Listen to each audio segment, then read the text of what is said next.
अगर मैं आपसे अभी समय पूछूं तो आप अपने स्मार्ट वॉच या फिर अपने स्मार्टफोन से मुझे समय एएम या फिर पीएम में बताएंगे। पर सवाल यह है कि एएम और पीएम का मतलब आखिर होता क्या है। तो मैं आपको बताता हूं। हमारे पूरे दिन को 12-12 घंटे के इक्वल पार्ट्स में डिवाइड किया गया है। दोपहर 12 बजे के पहले का समय हम लोग एएम, जबकि दोपहर 12 बजे के बाद के समय को हम लोग पीएम में बताते हैं। अब एएम का मतलब होता है एंटी मरीडियन, यानी कि दोपहर 12 बजे से पहले, और पीएम का मतलब होता है पोस्ट मरीडियन, यानी कि दोपहर 12 बजे के बाद। अब ये भूलिएगा मत। क्या आपको पहले से बात पता थी? और नहीं पता थी तो चैट सेक्शन में लिखना मत भूलिएगा। गाइस, आप लोगों ने मर्सिडीज कार ब्रांड के बारे में तो सुना होगा, लेकिन उसमें सबसे फैसिनेटिंग चीज है उसका लोगो।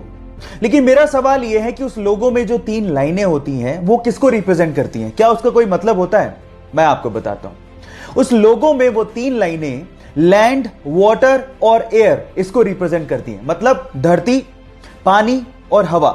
अब जिसने भी ये लोगो डिजाइन किया था उसका मकसद ये था कि इन फ्यूचर ये कंपनी लैंड, वाटर और एयर में दौड़ने वाले प्रोडक्ट बनाएगी और उसमें बादशाहत को हासिल करेगी।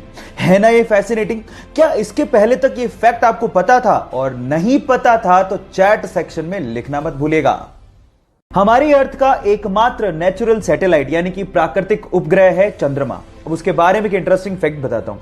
आपका अभी इस वक्त जितना भी भार है उसका सिर्फ 1/6 भार ही आप लोगों को मून पे फील होगा। मतलब मान लो कि आप 60 किलो के हो तो उसका 1/6 यानी कि सिर्फ 10 किलो का भार ही आप लोगों को मून पे फील होगा, यानी कि आप अपने आप को हल्का महसूस करोगे।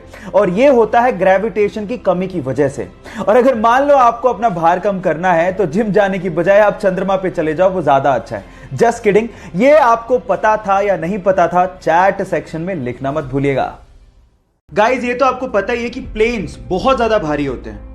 इनफैक्ट बोइंग 737 तो 80,000 केजी का होता है, और जब वो लैंड करते हैं तो उनकी स्पीड 250 से 300 किलोमीटर पर आवर होती है। पर आपने क्या कभी इमेजिन किया है कि इतनी स्पीड और इतने भार के साथ जब वो लैंड करते हैं तो उनके टायर्स कभी फटते क्यों नहीं है?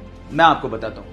उनके टायर्स में रबड़ के साथ साथ एल्यूमिनियम और स्टील को भी मिक्स किया जाता है, और नॉर्मल कारों के टायर के अंदर जो प्रेशर से हवा भरी जाती है उससे 6 गुना ज्यादा प्रेशर से एरोप्लेन के टायर में नाइट्रोजन को भरा जाता है ताकि वो प्रेशर को सहन कर सके।